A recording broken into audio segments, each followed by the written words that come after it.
this is Chuck from Monocoque Metalworks again. We are still plugging away on this and the clock is winding down. It's getting real close. I was supposed to originally be finished tomorrow. That's not gonna happen, but I might be finished probably within the next 4 to 5 days.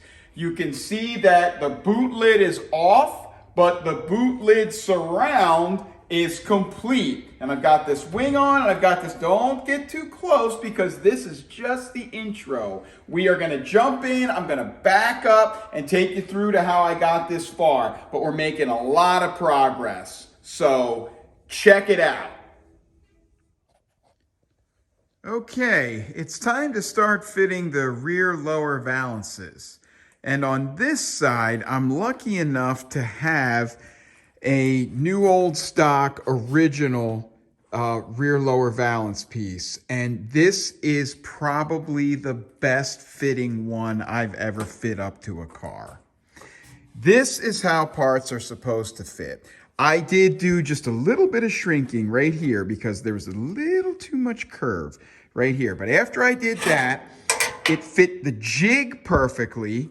And it fit all of this perfectly. Now you can see it's just, there's a little bit of a gap right here, but that's normal, the way this all comes together. And we might have this a little too 90'd and maybe need to bring that out a little bit. But you can see how it just fits right in there and then fits in there perfectly.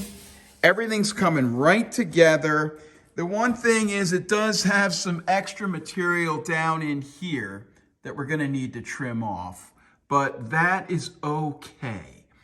And so I wanted you to see how these parts are supposed to fit. This obviously came out of some type of factory press or mold. You can see it's got the edge here and it's in the perfect shape. It's a little soft, but otherwise, everything about this piece is dead on. Now, unfortunately, I'm gonna have to modify it some. It's almost a shame to use it on this car because we're gonna have to whack the front portion of it off to get that bigger wheel arch in here. And also, I have to get rid of this flange. So what I think I'm gonna do, kind of like I did here, where I turned the flange in, although I stepped it up some, I don't need to step it up over here. I think I'm just gonna hammer this whole flange flat. I'll weld up the missing stuff here. See, look, even that is in the dead right spot. Actually, there's another little line right under there. I'll weld in some extra material here, and then I'm gonna fold the whole thing over onto the inside. I'll re-arch it with a shrinker, and then we'll put it back up here. It won't sit on here like this. We'll have to put some little tabs on it or something. And then we will trim off that bottom edge down there and get it fitted. So let's go ahead and do that. Okay, I've been working on this for a couple hours now, maybe a little more. And you can see now I've got this all fitted. I trimmed some off the bottom and this goes up in there. Hey, Brent, come grab this, will you? I thought I was going to be filming by myself right now, but I guess I'm not. This goes up in here like this. So you can see I've put all my plug welding holes in, and I've marked how that's going to go. All right? Yeah, like that. And then come up here and take a look. I've turned the top flange in. And then I've just been using some little plates to clamp it in there. But you can see that, that's turned in like that. And now what I've got to do next is, this is going to be kind of a half and half. This side of it is just going to be flat up against there. And then this side of it is going to need to have the flange turned in.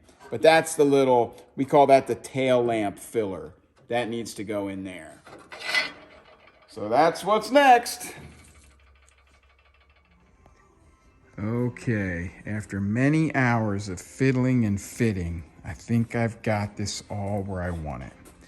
I'm kind of afraid to weld it in. But see, I've got my edge turned inside, and then you can see back there,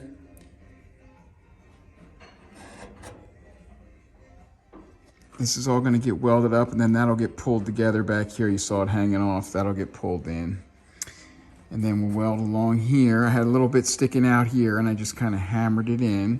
This will get pinched together after I've got a firm grip down there with the welder. Then under here, I've got my whole row of screws, and they'll get pulled out one at a time and welded up. Now, I'll probably only do every third or fourth one right now upside down, and then I'll do the rest in the rotisserie. And then over here, I've made some adjustments to this flange so that it fits nice and flush. And we're gonna come along with the spot welder and spot weld that. And then that'll just leave me this little guy hanging out in the breeze, but it's gonna get cut off shorter, and that other wheel arch is gonna come in. But this stiffening rib here that I've put on, by flipping that flange inside, is gonna give me lots of stiffness to hold that aluminum wing out in place where it should be. And as you can see, you can never have enough vice grips. So we're gonna go ahead and weld this up.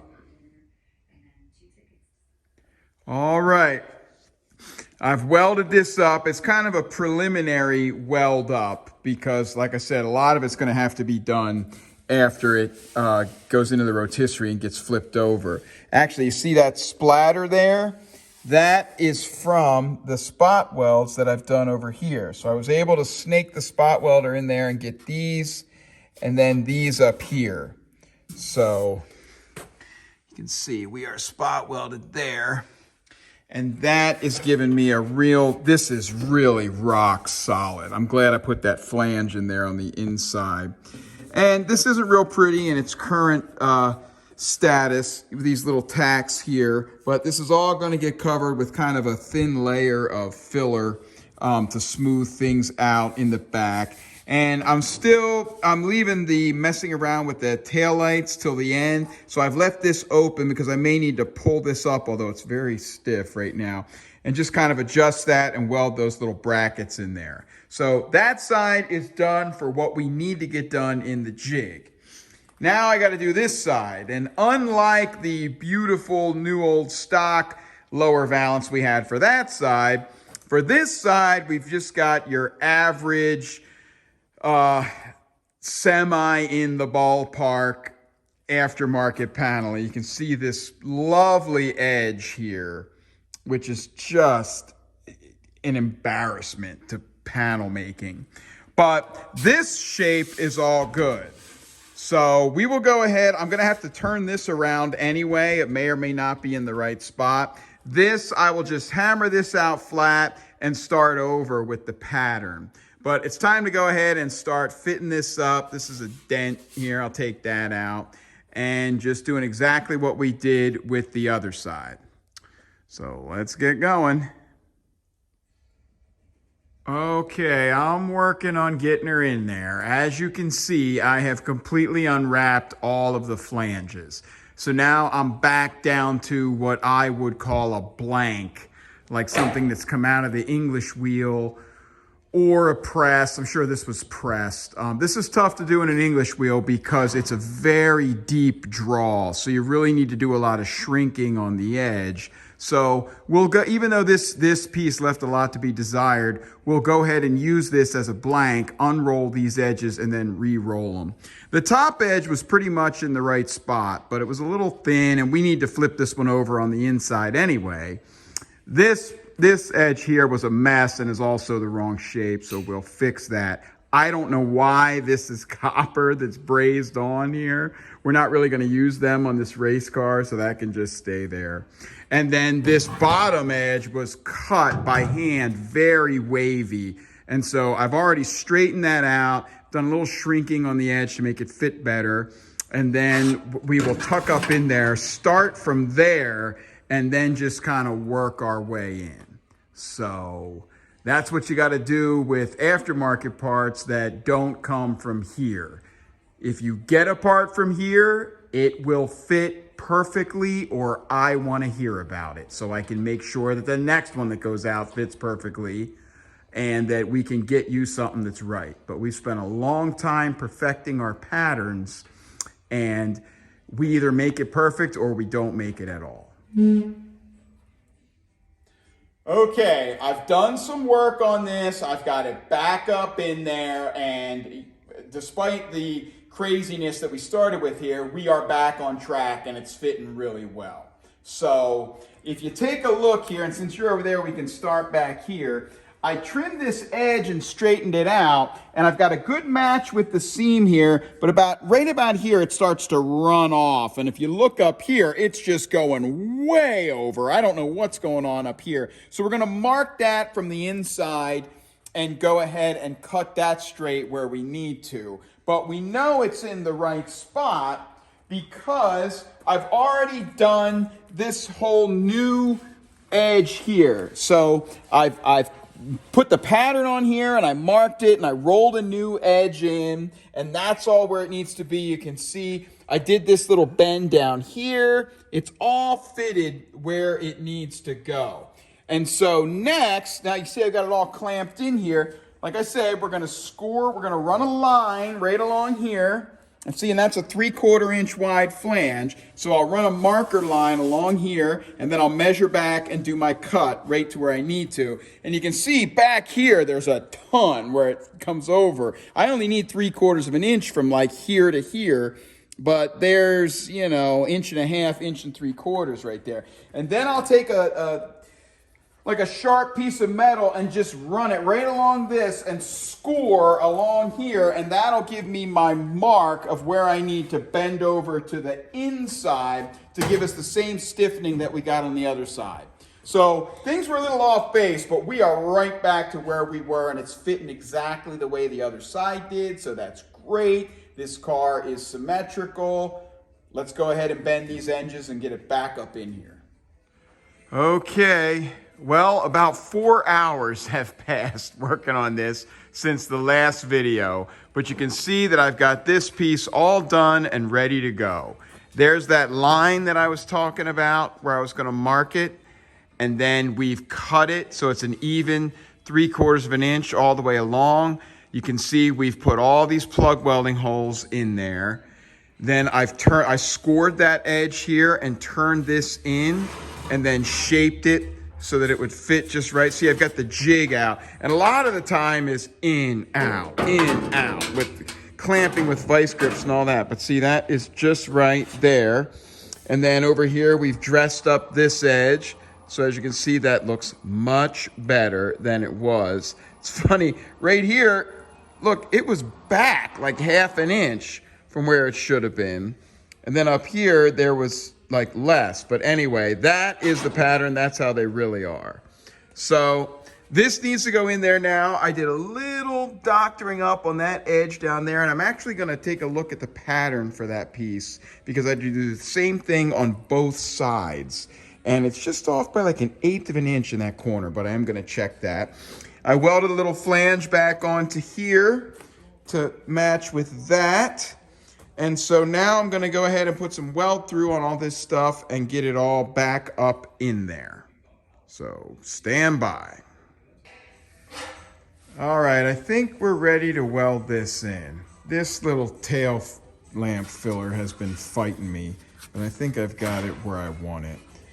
You see, this doesn't quite fit here, but what I'm gonna do is put a tack in here and then adjust. Right now, I can't get them both lined up the way I want them. So sometimes if you like tack and adjust as you go, that'll give you a better result. And those tacks are gonna hold a lot better than anything else. So right now it just wants to keep moving around. But anyway, she's all in there. I got all my screws and it's fitting very well. And as soon as we get this welded up, we can go ahead and pull this out of the jig and put it in the rotisserie.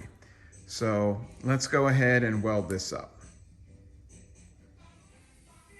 All right, she's all welded up now. And I actually was unhappy with the way this was coming together, but now that it's all said and done, it seems to be maybe a little nicer than the other side. You can see where, and this is still hot, but I put some tacks in between these plug welds just to hold this down. This is all gonna get filled over anyway. So we want this to just be as solid as possible so we don't have any trouble with that edge. But we don't need to fully stitch that edge. A lot of people get carried away with that, but you're just gonna get warpage there. So you just wanna tack and then move along. So this is good for now. See, I haven't finished this seam here. I know this is a mess, and this is actually low over here. This is where it was, but it might be a little high. And so we've got to work this. There's a little shaping that's going to go on. We got to put that bracket in there. So don't worry about that. We'll do all that later. But for now, she is all welded up, and we're just going to stick the tail jigs back in there to check it, and then we're ready to pull her out of here. So hopefully it'll stay where she is.